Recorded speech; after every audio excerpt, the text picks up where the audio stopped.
সম্মানিত উপস্থিতি, আজকে তাফসীরুল কুরআনের 18তম পর্বের আলোচনা ইনশাআল্লাহ আপনাদের সামনে পেশ করার চেষ্টা করব। ওয়ামা তৌফিকি ইল্লা বিল্লাহ। আমরা সূরাতুল বাকারার তাফসীর করছিলাম এবং 115 নম্বর আয়াত পর্যন্ত আমরা আলোচনা করেছি। গত পর্বে 116 নম্বর আয়াতে এসে আল্লাহ সুবহানাহু ওয়া তাআলা বলছেন, বা'দা আউযু বিল্লাহি মিনাশ শাইতানির রাজীম ওয়া ক্বালু ইত্তাখাযাল্লাহু ওয়ালাদান সুবহানাহু বাল লাহু মা ফিস সামাওয়াতি ওয়াল আরদ কুল্লুন লাহু কানিতুন। আল্লাহ সুবহানাহু ওয়া তাআলা বলছেন, আর তারা বলে যে আল্লাহ সুবহানাহু ওয়া তাআলা সন্তান গ্রহণ করেছেন। বলেন না নাউযুবিল্লাহ। কারা বলে? নাসারারা বলে, ইহুদিরা বলে এবং আরবের পৌত্তলিক যারা ছিল তারা বলে। আল্লাহ সুবহানাহু ওয়া তাআলা বলছেন সুবহানাহু, আল্লাহ সুবহানাহু ওয়া তাআলা এই সকল কিছু থেকে পবিত্র। আল্লাহ সুবহানাহু ওয়া তাআলা কি সকল কিছু থেকে? স্ত্রী গ্রহণ করা, পানাহার করা, সন্তান জন্ম দেয়া, এই সকল কিছু থেকে আল্লাহ সুবহানাহু ওয়া তাআলা সম্পূর্ণরূপে পবিত্র। আল্লাহ সুবহানাহু ওয়া তাআলা বলছেন বাল্লাহু মা ফিস সামাওয়াতি ওয়াল আরদ, বরং আকাশ এবং পৃথিবী এত দুবয়ের মধ্যে যত কিছু আছে, এই বিশ্ব জগতে, সৃষ্টি জগতে যত কিছু আছে সকল কিছুই আল্লাহ সুবহানাহু ওয়া তাআলার জন্য। কুল্লুল্লাহু কানিতুন, আর সকল কিছুই আল্লাহ সুবহানাহু ওয়া তাআলার একান্ত অনুগত, আল্লাহ সুবহানাহু ওয়া তাআলার আওতাধীন, আল্লাহ সুবহানাহু ওয়া তাআলার বাধ্যগত। আল্লাহ সুবহানাহু ওয়া তাআলার কমান্ডের বাইরে কোনো কিছু যাবে এটা কখনোই সম্ভব নয়। নাসরারা, খ্রিস্টান যাদেরকে আমরা বলি নাসারা, তারা হযরত ঈসা আলাইহিস সালাতু ওয়াস সালামকে বলেছিল কি আল্লাহর বেটা। আল্লাহ কি বলেছে? আল্লাহর সন্তান, আল্লাহর পুত্র সন্তান। বলেন না নাউযুবিল্লাহ। এবং ইনফ্যাক্ট তারা এক সময় ঈসা আলাইহিস সালাতু ওয়াস সালামকে আল্লাহর সন্তান থেকেও স্বয়ং গড বানিয়ে দিয়েছে। কি বানিয়ে দিয়েছে? বলে তিনিই গড, পিতাই পুত্র, পুত্রই পিতা। নাউযুবিল্লাহ বলবেন না। এগুলো সম্পূর্ণরূপে শিরক। সম্পূর্ণরূপে কি? শিরক। আবার মদিনার ইহুদিরা বলতো উযাইর ইবনুল্লাহ। কার কথা বলতো? হযরত উযাইর আলাইহিস সালাম নামে একজন নবী ছিলেন। কি নামে? হযরতে উযাইর আলাইহিস সালাম, যিনি সূরাতুল বাকারার মধ্যে এসেছে একটা গ্রামের পাশ দিয়ে হেঁটে যাচ্ছিলেন। ওই গ্রামটাকে আল্লাহ সুবহানাহু ওয়া তাআলা আযাব দিয়ে ধ্বংস করে দিয়েছিলেন। কি করেছিলেন? একটা জনপদের পাশ দিয়ে হেঁটে যাচ্ছেন, ওই জনপদটাকে আল্লাহ সুবহানাহু ওয়া তাআলা কি ধ্বংস করে দিয়েছেন। মানুষ মরে পড়ে আছে, পশু পাখি মরে পড়ে আছে, ওইটা ধ্বংসস্তূপ হয়ে আছে। তখন উযাইর আলাইহিস সালাতু ওয়াস সালামের মধ্যে এই চিন্তা এসেছিল যে এই ধ্বংসস্তূপ, এই সকল কিছু, মৃত মানুষ, এগুলো কিভাবে আবার জীবিত হবে, আল্লাহ সুবহানাহু ওয়া তাআলার সামনে কিভাবে আবার দাঁড়াবে। তখন আল্লাহ সুবহানাহু ওয়া তাআলা কি করেছিলেন? উযাইর আলাইহিস সালাতু ওয়াস সালামকে, ওনাকে কি সাময়িকভাবে মৃত্যু দান করেছিলেন। 100 বছর পর্যন্ত তিনি এবং তার গাধা সকল কিছু মৃতবৎ পড়েছিল, মরার মতো কি পড়েছিল। আবার আল্লাহ সুবহানাহু ওয়া তাআলা 100 বছর পরে উযাইর আলাইহিস সালামকে জীবন দিলেন। কি দিলেন? জীবন দিলেন। ওনার গাধাটাকেও জীবন দিলেন। তিনি জীবিত হয়ে দেখতে পেলেন যে ওনার গাধাও জীবিত, যেমন আগে ছিল তেমনই আছে। এবং যে খাবার দাবার তিনি সাথে নিয়ে এসেছিলেন, ওই খাবার দাবার কোনো কিছুই নষ্ট হয় নাই। তখন তিনি আল্লাহ সুবহানাহু ওয়া তাআলার এই কুদরত দেখে বলেন, হে আল্লাহ, আমার কখনো সন্দেহ ছিল না, কিন্তু কিউরিওসিটি ছিল, উৎসাহ ছিল, কৌতূহল ছিল যে আল্লাহ সুবহানাহু ওয়া তাআলা মৃতকে কিভাবে জীবিত করেন আমার দেখার, জানার। আমি কখনো অস্বীকার করি নাই হাসরের দিনে, আমি অস্বীকার করি নাই যে মৃতকে আবার পুনরুত্থান করা হবে, নতুন জীবন দেওয়া হবে, এটা আমি অস্বীকার করি নাই। কিন্তু মৃতকে আল্লাহ কিভাবে জীবিত করেন এটা দেখার আমার কৌতূহল ছিল। হে আল্লাহ, আপনি আমার সেই কৌতূহল মিটিয়েছেন। 100 বছর পর আল্লাহ সুবহানাহু ওয়া তাআলা ওনাকে আবার নতুন করে জীবন দান করেছেন। ঠিক আছে, তো 100 বছর পরে তিনি যখন আমার মৃত থেকে জীবিত হয়েছেন, তখন ওই যুগের ইহুদি যারা ছিল তারা বলে নিশ্চয়ই ইনি সাধারণ কোনো মানুষ না, সাধারণ কোনো নবীও না, তিনি মনে হয় আল্লাহর সন্তান। বলে না নাউযুবিল্লাহ। ইহুদিরা উযাইর আলাইহিস সালামকে বলতো আল্লাহর সন্তান। তারপর নাসারারা ঈসা আলাইহিস সালামকে বলতো আল্লাহর সন্তান। কেন? যে তিনি বাবা ছাড়া শুধুমাত্র মায়ের মাধ্যমে আল্লাহ সুবহানাহু ওয়া তাআলার বিশেষ কুদরতের সৃষ্টি হয়েছেন, ঠিক না? হযরতে জিবরিল আলাইহিস সালাম আল্লাহর পক্ষ থেকে একটা রূহ হযরতে বিবি মারিয়ামের গর্ভের মধ্যে ফুঁকে দিয়েছেন। এই জন্য ঈসা আলাইহিস সালামকে বলা হয় কি রূহুল্লাহ। কি বলা হয়? রূহুল্লাহ, আল্লাহর পক্ষ থেকে অবতীর্ণ বিশেষ রূহ। কুরআন মাজিদে এসেছে। তো খ্রিস্টানরা বলে কি তিনি কোনো সাধারণ কেউ ছিলেন না, সাধারণ কোনো নবী ছিলেন না, মনে হয় আল্লাহ নিজেই জন্ম দিয়েছেন, বলে না নাউযুবিল্লাহ। আবার মক্কার পৌত্তলিক যারা ছিল, আরবের পৌত্তলিক যারা ছিল, মুশরিক মূর্তি পূজারী যারা ছিল, তারা বলতো কি ফেরেশতা যারা আছেন তারা হচ্ছেন আল্লাহর কন্যা সন্তান, বলে না নাউযুবিল্লাহ। ফেরেশতাদেরকে কি বলতো? আল্লাহর কন্যা সন্তান। আল্লাহ সুবহানাহু ওয়া তাআলা ইহুদি, নাসারা, আরবের যত পৌত্তলিক আছে সকলের ধারণাকে মিথ্যা প্রতিপন্ন করছেন, বলছেন না এগুলো সকল কিছুই হচ্ছে কি তোমাদের বানানো কল্পনা, কাল্পনিক কথাবার্তা, এগুলার কোনো ধরনের কোনো অস্তিত্ব নাই, আল্লাহর কোনো সন্তানের প্রয়োজন নেই, আল্লাহ এই সকল কিছু থেকে পবিত্র।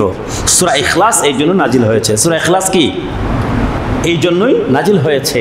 আউযু বিল্লাহি মিনাশ শাইতানির রাজিম, বিসমিল্লাহির রহমানির রহিম, কুল হুয়াল্লাহু আহাদ। আপনি বলুন ও আমার হাবিব, আপনি বলে দিন তিনি আল্লাহ, তিনি এক, আল্লাহুস সামাদ, আর তিনি একদম অমুখাপেক্ষী, স্বয়ং সম্পূর্ণ, অভাব শূন্য। আল্লাহর কোনো কিছুর কোনো প্রয়োজন নেই, আল্লাহ কারো মুখাপেক্ষী না। কুল হুয়াল্লাহু আহাদ আল্লাহুস সামাদ লাম ইয়ালিদ ওয়া লাম ইউলাদ। তিনি কাউকে জন্ম দেন নাই এবং তাকেও কেউ জন্ম দেয় নাই। জন্ম দেয়া, জন্মগ্রহণ করা, এগুলো হচ্ছে সৃষ্টির খাসিয়ত। এগুলো কি? সৃষ্টির খাসিয়ত, আপনার আমার বৈশিষ্ট্য, সৃষ্টির বৈশিষ্ট্য। এগুলো কখনো স্রষ্টার বৈশিষ্ট্য হতে পারে না। লাম ইয়ালিদ ওয়ালাম ইউলাদ ওয়ালাম ইয়াকুল লাহু কুফুয়ান আহাদ। এবং তার সমকক্ষ, তার মতো কোনো কিছু নাই। লাইসা কামিসলিহি শাই, আল্লাহ সুবহানাহু ওয়া তাআলা কুরআন মাজিদে বলেছেন আল্লাহর মতো কেউ নাই, আল্লাহর মতো কোনো কিছু নাই। সৃষ্টির সকল কিছু থেকে আল্লাহ সুবহানাহু ওয়া তাআলা বিপরীত। আপনার আমার মাথায় যত চিন্তা আসে এমন এমন, আল্লাহ সুবহানাহু ওয়া তাআলা এই সকল কিছু থেকে মুক্ত। আল্লাহ সুবহানাহু ওয়া তাআলা কি এই সকল কিছু থেকে মুক্ত। তো আল্লাহ সুবহানাহু ওয়া তাআলা এই আয়াতের মধ্যে আল্লাহর পবিত্রতা বর্ণনা করছেন যে আল্লাহর সন্তানের প্রয়োজন নাই, আল্লাহ অমুখাপেক্ষী। সন্তান লাগে সৃষ্টির, বুড়া বয়সে, বৃদ্ধ বয়সে সন্তান হবে কি আপনার লাঠি, ঠিক না? আপনার অবলম্বন হবে, এগুলো সৃষ্টির বৈশিষ্ট্য। দুর্বলতার বহিঃপ্রকাশ, এগুলো কি? আমরা মানুষ, আমাদের একটা দুর্বলতা আছে। 60 বছর 70 বছর হলে আর শরীর চলে না। একটা পর্যায়ে এমনও হয় মুখে যদি কেউ তুলে খাওয়ায় দেয় খেতে পারেন, আর না হয় না খেয়েই পরে থাকতে হবে, এমন হয় না মানুষের অবস্থা? এগুলো দুর্বলতার বিষয়, এগুলো সৃষ্টির বিষয়। আল্লাহ সুবহানাহু ওয়া তাআলা এই সকল বৈশিষ্ট্য থেকে মুক্ত। বরং আল্লাহ সুবহানাহু ওয়া তাআলা বলছেন সৃষ্টি জগতের মধ্যে যত কিছু আছে সকল কিছুই আল্লাহ সুবহানাহু ওয়া তাআলার, এবং সকল কিছুই আল্লাহ সুবহানাহু ওয়া তাআলার আজ্ঞাবহ, আল্লাহর কর্তৃত্বের কি আওতাধীন। আল্লাহ সুবহানাহু ওয়া তাআলা যখন যাকে যা বলেন সে তাই করে। ফেরেশতাদের আল্লাহর সন্তান হওয়ার প্রয়োজন নাই, ফেরেশতারা হচ্ছে আল্লাহর আজ্ঞাবহ দাস। আল্লাহর কি? আল্লাহর আজ্ঞাবহ দাস। আল্লাহ সুবহানাহু ওয়া তাআলা যখন যা বলেন ফেরেশতারা তাই করেন। অতঃপর আল্লাহ সুবহানাহু ওয়া তাআলা বলছেন 117 নম্বর আয়াতের মধ্যে, বাদিউস সামাওয়াতি ওয়াল আরদ ওয়া ইযা কাদা আমরান ফাইন্নামা ইয়াকুলু লাহু কুন ফায়াকুন। আল্লাহ সুবহানাহু ওয়া তাআলা বলছেন আল্লাহ সুবহানাহু ওয়া তাআলা মহান স্রষ্টা, তিনি আকাশ এবং পৃথিবীকে কোনো ধরনের কোনো মডেল ছাড়া সৃষ্টি করেছেন। কি করেছেন বলেন? বাদি। বাদি একখানা শব্দ আল্লাহ সুবহানাহু ওয়া তাআলা এখানে এনেছেন। আল্লাহর 99 খানা নামের একখানা নাম হচ্ছে কি? বাদি। বিদআ আমরা বলি না, বিদাত। বিদাত মুখে মুখে এখন সবার মুখে মুখে ঘুরে বিদাত। বিদআত শব্দটা অর্থ কি? নতুন কোনো কিছু সৃষ্টি করা, ঠিক না? দিনের মধ্যে নতুন কোনো কিছু সৃষ্টি করা। তো আল্লাহর এক নাম হচ্ছে বাদি'। বদি মানে কি? মডেলবিহীন কোনো কিছু যিনি সৃষ্টি করতে পারেন। আকাশ এবং পৃথিবীর মতো কোনো কিছু এর আগে ছিল না। আল্লাহ সুবহানাহু ওয়া তাআলা কোনো মডেল না দেখে, ধরেন একজন আর্কিটেক্ট, আপনার সিভিল ইঞ্জিনিয়ার আছে না যারা ঘর বাড়ি বানায় অথবা কোনো কিছু নির্মাণ করে, স্থাপত্য কীর্তি নির্মাণ করে, যারা একটা মডেল সামনে থাকতে হয়, ঠিক না? একটা মডেল বানিয়ে দেয়া হয়, আর্কিটেক্ট একটা মডেল বানিয়ে দেয়, ওইটা দেখে দেখে সিভিল ইঞ্জিনিয়াররা কি নির্মাণ করে, ঠিক না? তো আল্লাহ সুবহানাহু ওয়া তাআলা এমন সৃষ্টিকর্তা, তিনি হচ্ছেন বদি', যিনি কোনো পূর্ববর্তী কোনো মডেল ছাড়াই সৃষ্টি করতে পারেন। বদিউস সামাওয়াতি ওয়াল আরদ, আল্লাহ সুবহানাহু ওয়া তাআলা এমন স্রষ্টা, আকাশ এবং পৃথিবীর কোনো মডেল আল্লাহ সুবহানাহু ওয়া তাআলার কাছে আগে থেকে থাকতে হয় নাই। কোনো ধরনের কোনো মডেল ছাড়াই আল্লাহ সুবহানাহু ওয়া তাআলা আকাশ এবং পৃথিবীকে সৃষ্টি করেছেন। ওয়া ইযা ক্বাদা আমরান ফাইন্নামা ইয়াকুলু লাহু কুন ফায়াকুন। আর আল্লাহ সুবহানাহু ওয়া তাআলা যখন সাব্যস্ত করেন কোনো কিছু করবেন, কোনো কিছু সৃষ্টি করবেন, আল্লাহ সুবহানাহু ওয়া তাআলা তখন জাস্ট বলেন কুন, হও, অতঃপর হয়ে যায়। আল্লাহ সুবহানাহু ওয়া তাআলা বলেন কি? কুন, অতঃপর কি? তা হয়ে যায়। আল্লাহ সুবহানাহু ওয়া তাআলা সৃষ্টির জন্য আগে থেকে চিন্তা ভাবনা করতে হয় না, কোনো মডেল তৈরি করতে হয় না, কোনো আর্কিটেকচারাল ডিজাইনের প্রয়োজন হয় না। আল্লাহ সুবহানাহু ওয়া তাআলা যা সৃষ্টি করতে চান আল্লাহ সুবহানাহু ওয়া তাআলা বলেন কুন ফায়াকুন। আল্লাহ বলেন হও, অতঃপর সেই জিনিসটা কি? হয়ে যায়। 118 নম্বর আয়াতে সে আল্লাহ সুবহানাহু ওয়া তাআলা বলছেন وَقَالَ الَّذِينَ لَا يَعْلَمُونَ لَوْلَا يُكَلِّمُنَا اللَّهُ أَوْ تَأْتِينَا آيَةٌ। আল্লাহ সুবহানাহু ওয়া তাআলা বলছেন, আর যারা কোনো কিছুই জানে না, যারা মূর্খ অজ্ঞ, এই অজ্ঞ মূর্খ লোকেরা বলে যে আল্লাহ সুবহানাহু ওয়া তাআলা কেন আমাদের সাথে কথা বলেন না? কি বলে? কি বলে তারা? যে আল্লাহ সুবহানাহু ওয়া তাআলা আমাদের সাথে কথা বলেন না কেন? নবী করিম সাল্লাল্লাহু আলাইহি ওয়াসাল্লামকে উদ্দেশ্য করে মক্কার কাফির কুরাইশরা এবং একজন ব্যক্তির নাম এসেছে রাফে ইবনে হারমালা। নাম কি এসেছে? রাফে ইবনে হারমালা। কেউ কেউ বলেছেন নাসারারা এই কথা বলেছে, কেউ কেউ বলেছেন ইহুদি, কেউ কেউ এই কথা বলেছে। কি বলেছে? নবী করিম সাল্লাল্লাহু আলাইহি ওয়াসাল্লামের কাছে আসতো, এসে বলতো যে আপনি যদি সত্য নবী যদি হয়ে থাকেন তাহলে আপনার নবুয়তের প্রমাণ হিসেবে আল্লাহ কেন আমাদের সাথে কথা বলেন না? আপনি বলেন আপনার সাথে আল্লাহ কথা বলেন, ওহির মাধ্যমে আল্লাহ আপনার সাথে কথা বলেন, আমাদের সাথে কথা বলেন না কেন? আমাদের কাছে এসে আল্লাহ যদি বলে দেন যে আপনি হচ্ছেন সত্য নবী, তাহলেই তো আমরা মেনে নেই। অথবা কথা কেন বলেন না আও তা'তিনা আয়া, অথবা আমাদের কাছে সরাসরি কোনো মুজিজা, কোনো আয়াত, কোনো লক্ষণ, আপনার নবুয়তের পক্ষে কোনো প্রমাণ কেন আমাদের কাছে সরাসরি আসে না? আল্লাহ সুবহানাহু ওয়া তাআলা বলছেন কাযালিকা ক্বালাল্লাযীনা মিন ক্বাবলিহিম মিসলা ক্বাউলিহিম তাশাবাহাত কুলুবুহুম। এই মূর্খ অজ্ঞ লোকেরা যে কথাগুলো বলছে এগুলো তাদের নিজের বানানো কথা না, এর আগেও একদল লোক ছিল এই রকম কথা বলতো। আল্লাহ কোন দিকে ইঙ্গিত করেছেন? বনি ইসরাইলের দিকে, ইহুদিদের দিকে।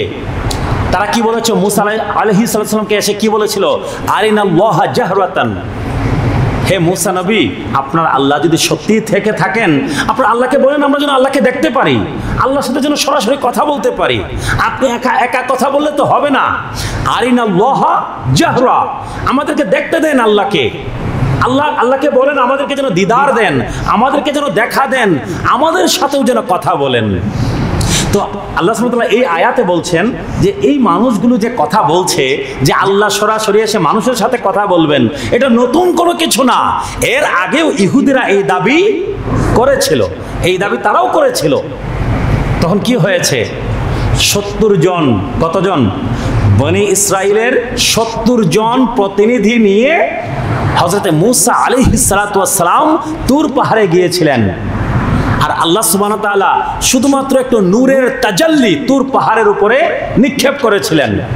70 জন মুসা আলাইহিস সালাতু ওয়াস সালাম সহ সকলেই কি অজ্ঞান হয়ে বেহুশ হয়ে মাটিতে জমিনে লুটিয়ে পড়লেন। আল্লাহ সুবহানাহু ওয়া তাআলাকে দেখা সম্ভব না। আর আল্লাহ সুবহানাহু ওয়া তাআলার সাথে সরাসরি কথা বলার জন্য যেই প্রস্তুতি দরকার এটা আমরা সাধারণ মানুষের মধ্যে নাই। মুসা আলাইহিস সালাতু ওয়াস সালামের মধ্যে ছিল। আর সরাসরি কথা বলেছেন কে? হুজুর পুর নূর সাল্লাল্লাহু আলাইহি ওয়াসাল্লাম মেরাজ রজনীতে আল্লাহর সাথে সরাসরি কথা বলেছেন। এই বিষয়ের জন্য যে সরাসরি প্রস্তুতি দরকার, হযরতে মুসা আলাইহিস সালাম কথা বলেছেন কি পর্দার অন্তরাল থেকে, আর নবী করিম সাল্লাল্লাহু আলাইহি ওয়াসাল্লাম কি পর্দা উঠিয়ে দিয়ে কথা বলেছেন, ঠিক না? নবী করিম সাল্লাল্লাহু আলাইহি ওয়াসাল্লাম এইভাবে কেন কথা বলতে পেরেছেন? কারণ আমি আপনাদেরকে আরো অনেকদিন বলেছি, নবী করিম সাল্লাল্লাহু আলাইহি ওয়াসাল্লাম আর তিনখানা সূরত ছিল। কয়খানা সূরত বলেন? একখানা হচ্ছে বাশারি সূরত, নবীজি মানুষ ছিলেন, নিঃসন্দেহে সত্য। নবীজির বাশারি সূরতও ছিল, একটা মানবিক সূরত ছিল, আরেকটা সূরত ছিল নূরানি সূরত। আরেকটা সূরত কি বলেন? নূরানি সূরত। আর তৃতীয় আরেকটা সূরত ছিল দয়াল হাবিব নবীজির, সেটা হচ্ছে হাকিকি সূরত।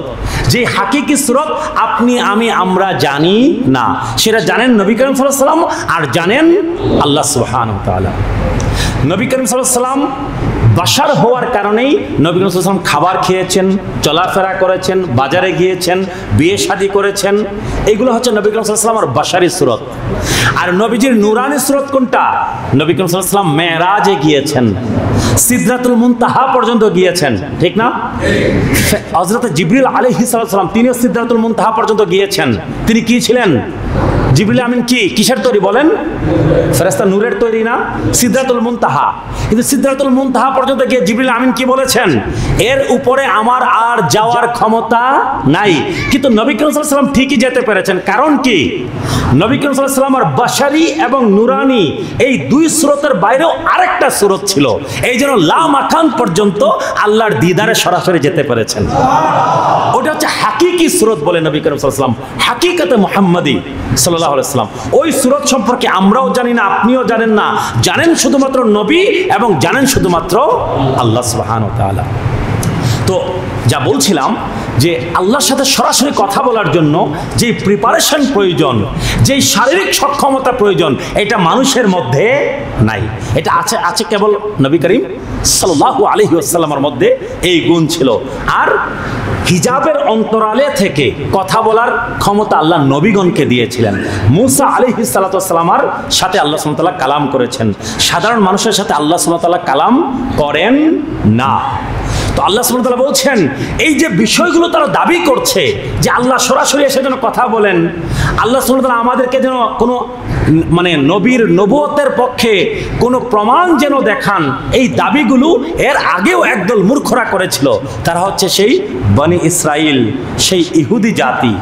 ঠিক আছে, আল্লাহ সুবহানাহু ওয়া তাআলা বলছেন তাশাবাহাত কুলুবুহুম, তাদের অন্তর, এই মক্কার কাফির কুরাইশদের অন্তর, এই মদিনার ইহুদিদের অন্তর, নাজরানের নাসারাদের অন্তর, আর বনি ইসরাইলের সেই ইহুদিদের অন্তর এই অনুরূপ, তাদের অন্তর অনুরূপ, তাদের চিন্তা চেতনা অনুরূপ, তাদের অন্তরের বক্রতা একদম সেম, কোনো পার্থক্য নাই। আল্লাহ সুবহানাহু ওয়া তাআলা সর্বশেষে বলছেন ওয়াদ বায়্যানাল আয়াতি লিকাউমি ইউকিনুন। আল্লাহ সুবহানাহু ওয়া তাআলা বলছেন তারা আয়াত দেখতে চায়, আল্লাহর নিদর্শন দেখতে চায়, আল্লাহর অস্তিত্বের প্রমাণ তারা দেখতে চায়। কিন্তু আল্লাহ সুবহানাহু ওয়া তাআলা বলছেন নিশ্চয়ই আমি যেই সম্প্রদায় ইয়াকিনওয়ালা, দৃঢ়ভাবে বিশ্বাসী যেই সম্প্রদায় আছে, তাদের জন্য আমি আল্লাহ আমার আয়াত, আমার নিদর্শন আমি আল্লাহ দিয়ে দিয়েছি। সুবহানাল্লাহ বলবেন না? আল্লাহ সুবহানাহু ওয়া তাআলা বলছেন যারা প্রকৃত মুমিন, প্রকৃত ঈমানওয়ালা যারা, প্রকৃত ইয়াকিনওয়ালা যারা, দৃঢ় প্রত্যয়শীল, আল্লাহ সুবহানাহু ওয়া তাআলার উপরে প্রকৃত ঈমান যাদের আছে, তাদের জন্য আমি আল্লাহ আমার অস্তিত্বের প্রমাণ, আমার অস্তিত্বের নিদর্শন সকল জায়গায় আমি আল্লাহ দিয়ে দিয়েছি। কুরআন মাজিদ আল্লাহ সুবহানাহু ওয়া তাআলা অপর আয়াতে কি বলেছেন? সানুরিহিম আয়াতিনা ফিল আফাকি ওয়া ফি আনফুসিহিম হাত্তা ইয়াতাবায়্যানা লাহুম আন্নাহুল হক। আল্লাহ সুবহানাহু ওয়া তাআলা বলছেন আমি আমার অস্তিত্বের প্রমাণ, আয়াতসমূহ আমি জলে স্থলে অন্তরিক্ষে সকল জায়গায় দেখাই। সানুরিহিম আয়াতিনা ফিল আফাক, জলে স্থলে অন্তরিক্ষে সকল জায়গায় আমি আল্লাহর অস্তিত্বের প্রমাণ আছে। ওয়া ফি আনফুসিহিম, এবং তাদের নিজেদের ভেতরেও আমি আল্লাহর অস্তিত্বের প্রমাণ রয়েছে। আমি আল্লাহ দেখাচ্ছি, আমি আল্লাহ সে অস্তিত্বের প্রমাণ দেখাচ্ছি।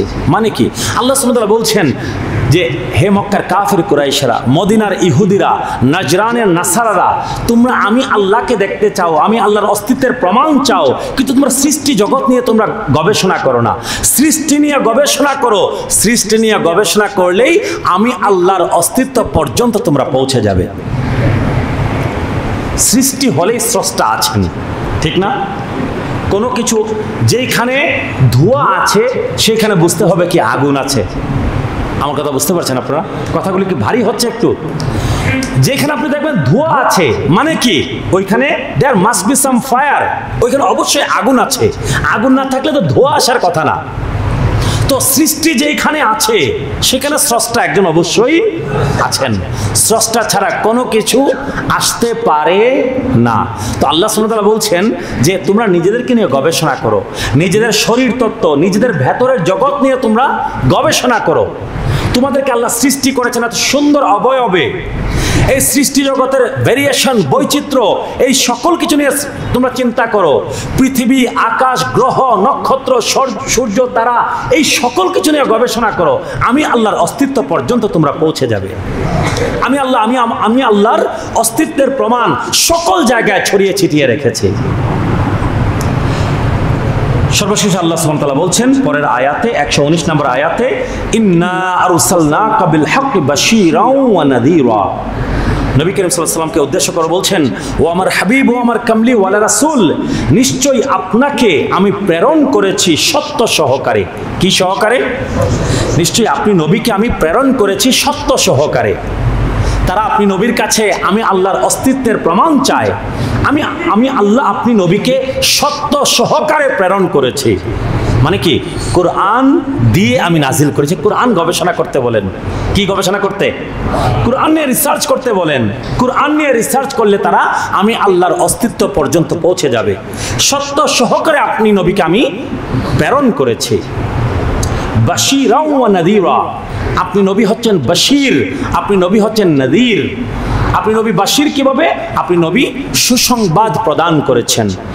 জাহান্নামের আগুন থেকে আপনি সতর্কতা জ্ঞাপন করেছেন, নযীর।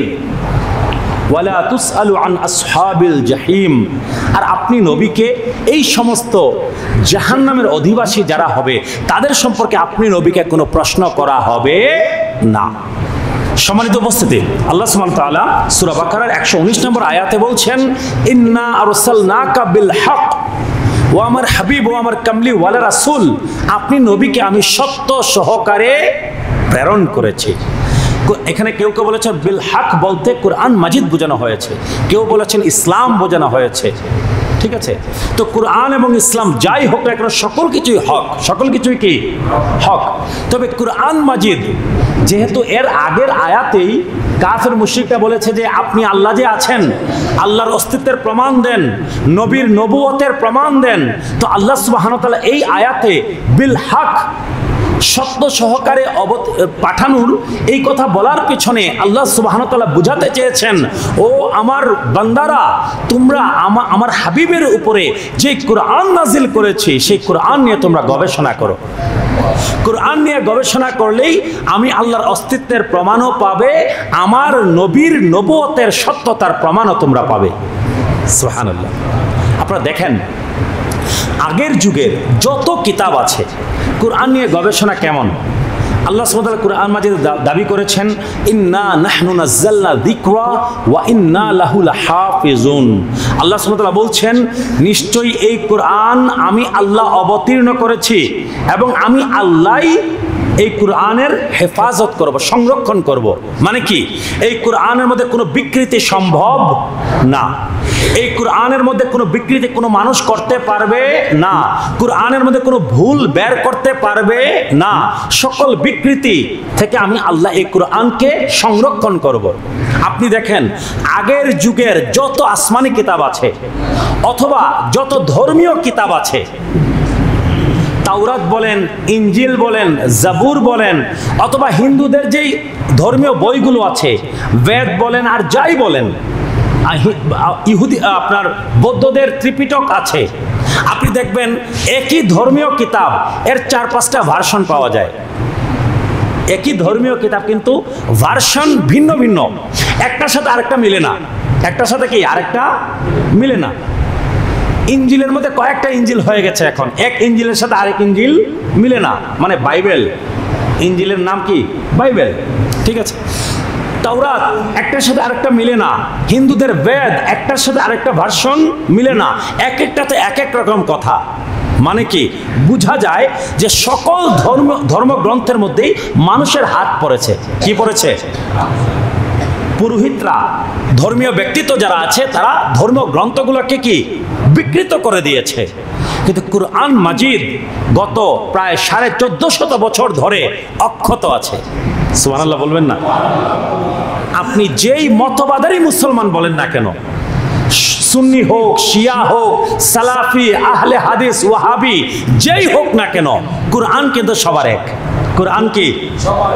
শিয়াদের কোরআন আলাদা না।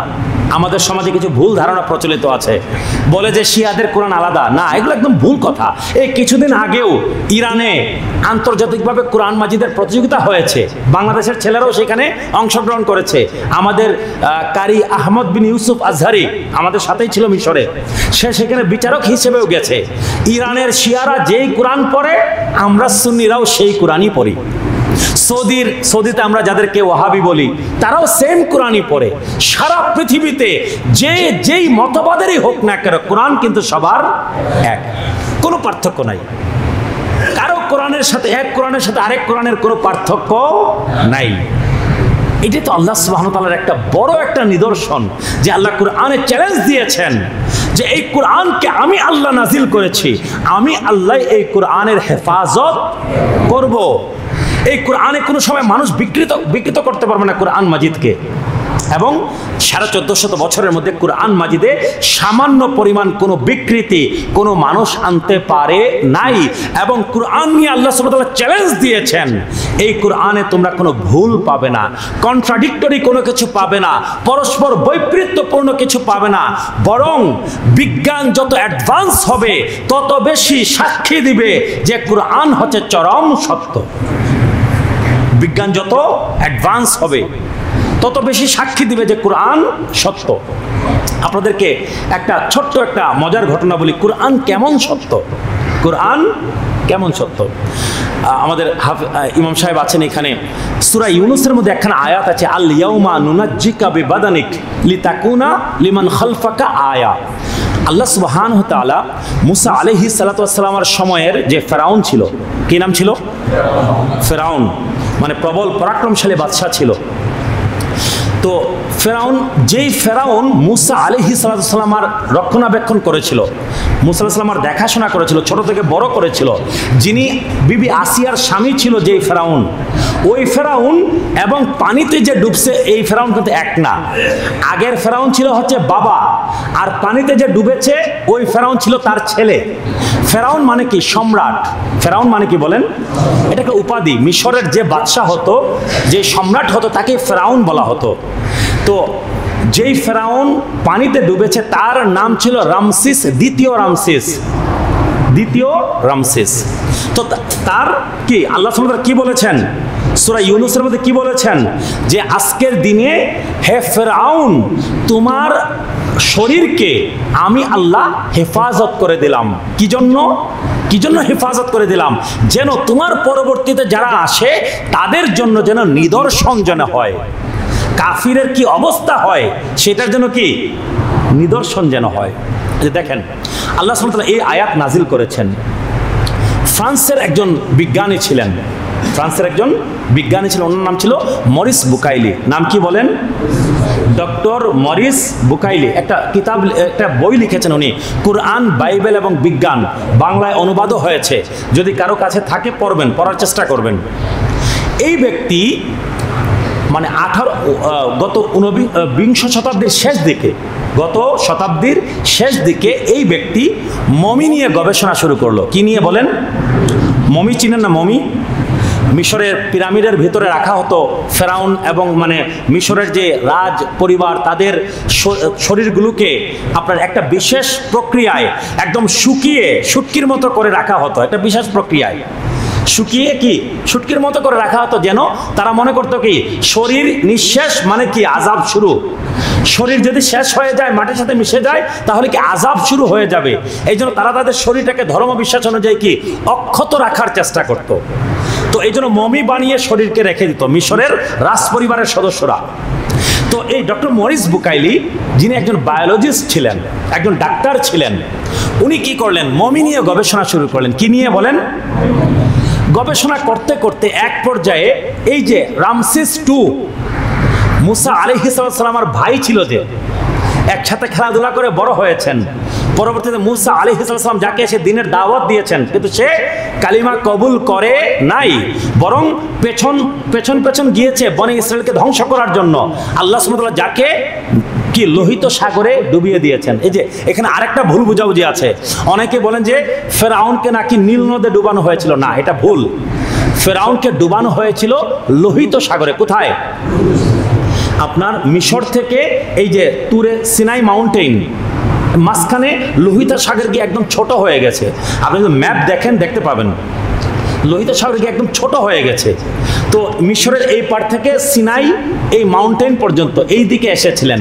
তো মুসা আলাইহিস সালাম যখন বনি ইসরায়েলের প্রায় 12 লক্ষ সদস্য নিয়ে সমুদ্রের মাঝখান দিয়ে যখন কি আল্লাহর হুকুমে সমুদ্র দুই ভাগ হয়ে গেল, হাঁটা শুরু করলেন, তো ফেরাউনও তার লোক লস্কর নিয়ে মনে করলো যে ধরে ফেলতে পারবে। তারা যখন মাঝখানে আসলো, মুসা আলাইহিস সালাম লোকজন নিয়ে পার হয়ে গেছেন, ফেরাউনের লোকজন যখন মাঝখানে আসলো, আল্লাহ সুবহানাহু ওয়া তাআলা দুই দিকের পানিকে কি একত্রিত করে দিলেন, ঠিক না? ফেরাউন ডুবে গেল, ফেরাউন ডুবে গেছে। এখন কেউ যদি ডুবে যায় তো কি হওয়া উচিত আমাকে বলেন? কোনো মাছ, তিমি মাছ, হাঙ্গর শরীরকে খেয়ে ফেলবে, ঠিক না? এটাই তো হওয়া উচিত। অন্যান্য মাছও তো কি মানুষের শরীর বা জীবের শরীর খায়, কিন্তু আল্লাহ সুবহানাহু ওয়া তাআলা দাবি করেছেন কি কোরআন মাজিদে যে না ফেরাউন, তোমার শরীরকে আমি আল্লাহ বাঁচিয়ে দিব। আল ইয়াউমা নুনাজ্জিকা বিবাদানিক, তোমার শরীরকে আমি আল্লাহ বাঁচিয়ে দিব। মাছ, হাঙ্গর তুমি খেতে পারবে না। তুমি পানিতে ডুবিয়ে তোমাকে মেরেছে ঠিক, কিন্তু তোমার শরীরটাকে কাল কিয়ামত পর্যন্ত জালিমদের জন্য আমি একটা নমুনা হিসেবে রেখে দিব, চিহ্ন হিসেবে রেখে দিব। তো ডক্টর মরিস বুকাইলি যখন মমি নিয়ে গবেষণা শুরু করলেন, এই দ্বিতীয় রামসেসের শরীরের নিয়ে যখন গবেষণা শুরু করলেন, তখন তিনি দেখতে পেলেন যে এই শরীরটা কিছুদিন সমুদ্রের মধ্যে ছিল। সুবহানাল্লাহ বলবেন না? কিসের মধ্যে ছিল বলেন? সমুদ্রের মধ্যে ছিল। কারণ কি? তার মমির মধ্যে সমুদ্রের লবণাক্ততা পাওয়া যায়, সমুদ্রের পানি যে ছিল সেই প্রমাণ পাওয়া যায়। তো উনি গবেষণা শুরু করলেন যে বিষয়টা কি। এই সকল মমি পাইলাম আমরা পিরামিডের ভেতরে, এই শরীরের মধ্যে আবার সমুদ্রের লবণাক্ততা বা পানি কিভাবে আসতে পারে। তিনি ধর্মগ্রন্থ গবেষণা শুরু করলেন, বাইবেল, তাওরাত, ইনজিল যা আছে উনি গবেষণা করলেন, কোথাও কোনো কিছু পেলেন না। ওনার সহকারী একজন বৈজ্ঞানিক ছিল, ওনার সহকারী একজন ডাক্তার, ডক্টর মরিস বুকাইলির সহকারী। উনি বলেন মুসলমানরা তো দাবি করে যে মুসলমানদের কোরআনের মধ্যে নাকি ফেরাউনের দেহের কথা কিছু বলা আছে। সুবহানাল্লাহ বলবেন না? বলে মুসলমানদের কিতাবে, কোন কিতাব? যে কোরআন মাজিদ। ডক্টর মরিস বুকাইলি কোরআন মাজিদ নিলেন, নিয়ে গবেষণা শুরু করলেন। দেখলেন সূরা ইউনূসের এই আয়াতে যখন আসলেন, তখন দেখলেন যে আল্লাহ সুবহানাহু ওয়া তাআলা মানব জাতিকে চ্যালেঞ্জ করে বলছেন যে ফেরাউনের দেহকে আল্লাহ সুবহানাহু ওয়া তাআলা অক্ষত রাখবেন। কিসের জন্য? জালিমদের জন্য একটা নিদর্শন হিসেবে। বলেন সুবহানাল্লাহ। ওই বিষয়ে গবেষণা করে করে তিনি আস্তে আস্তে কি ইসলাম পর্যন্ত তিনি পৌঁছে গেলেন, ঈমান পর্যন্ত পৌঁছে গেলেন। পৃথিবীর কোন ধর্মগ্রন্থে ফেরাউনের এই ডুবে যাওয়া ফেরাউনের দেহের কথা কোনো কিছু লেখা নাই, একমাত্র কোরআন মাজিদের মধ্যে আছে। কোরআন মাজিদের মধ্যে আল্লাহ সুবহানাহু ওয়া তাআলা বলছেন যে ফেরাউনের দেহকে আল্লাহ সুবহানাহু ওয়া তাআলা বাঁচিয়ে রেখেছেন, অক্ষত রেখেছেন। কিসের জন্য? পরবর্তীতে যারা জালিম, যারা আল্লাহকে বিশ্বাস করে না, কাফির মুশরিক যারা আছে, তাদের জন্য নিদর্শন হিসেবে আল্লাহ সুবহানাহু ওয়া তাআলা ফেরাউনের দেহকে অক্ষত রেখেছেন। সুবহানাল্লাহ। ডক্টর মরিস বুকাইলি ফ্রান্সের বিখ্যাত ডাক্তার এবং গবেষক, জীববিজ্ঞানী, তিনি ইসলাম পর্যন্ত পৌঁছে গেছেন শুধুমাত্র কি ফেরাউনের দেহ গবেষণা করে। তো আমি যেটা বলতে চাচ্ছি যে কোরআন মাজিদ যত সায়েন্স যত অ্যাডভান্স হবে, শুধুমাত্র এটা না, মানুষের সৃষ্টিতত্ত্ব, মানুষের ভ্রূণ থেকে, মানুষ যখন স্বামী স্ত্রী যখন মিলন হয় তখন মায়ের গর্ভে কি রেহেমের মধ্যে একটা ভ্রূণ সৃষ্টি হয়, ঠিক না? আমরা জানি তো ফিটাস। এই ভ্রূণ থেকে শুরু করে একটা পরিপূর্ণ মানুষ হওয়া, এই বিষয়গুলো কোরআন মাজিদ একদম পুঙ্খানুপুঙ্খভাবে বর্ণনা করেছে। নবীজির যুগে কি তখন কি মাইক্রোস্কোপ ছিল, আলট্রাসোনোগ্রাম মেশিন ছিল? কোনো কিছুই ছিল না, কিন্তু কোরআন প্রতিটা পর্যায়কে বর্ণনা করেছে। এইভাবে সায়েন্টিফিক বিশ্বজগৎ কোথা থেকে সৃষ্টি হলো, সকল কিছু আল্লাহ সুবহানাহু ওয়া তাআলা কোরআন মাজিদে বর্ণনা করেছেন। বিজ্ঞান যত অ্যাডভান্স হবে তত বেশি প্রমাণ করবে কি ইসলাম, কোরআন হচ্ছে চরম সত্য। নবীর নবুয়তের প্রমাণ যদি কেউ চায়, আল্লাহ সুবহানাহু ওয়া তাআলার অস্তিত্বের প্রমাণ যদি কেউ চায়, সে যেন কোরআন নিয়ে যেন গবেষণা করে। তো আল্লাহ সুবহানাহু ওয়া তাআলা বলছেন, ও আমার হাবিব, তারা আপনি নবীর কাছে এসে আমি আল্লাহর অস্তিত্বের প্রমাণ চাই, আপনি নবীর নবুয়তের প্রমাণ চাই, আপনি নবী তাদেরকে বলে দিন কোরআন যেন তারা গবেষণা করে। কোরআনে আমি আল্লাহ সুবহানাহু ওয়া তাআলা আমার সকল নিদর্শন দিয়ে দিয়েছি। সম্মানিত উপস্থিতি, সম্মানিত মুসল্লিয়ান, আজ এই পর্যন্তই থাকলো। ইনশাআল্লাহ পরবর্তী পর্বে আমরা 120 নম্বর আয়াত থেকে ইনশাআল্লাহ তাফসীর আলোচনা শুরু করব। আমাদেরকে আল্লাহ সুবহানাহু ওয়া তাআলা সকলকে কোরআন মাজিদ বুঝার, জানার, গবেষণা করার যেন তৌফিক দান করেন। সবাই বলে আমিন। ওয়া আখির দাওয়ানা আনিল হামদুলিল্লাহি রাব্বিল আলামিন।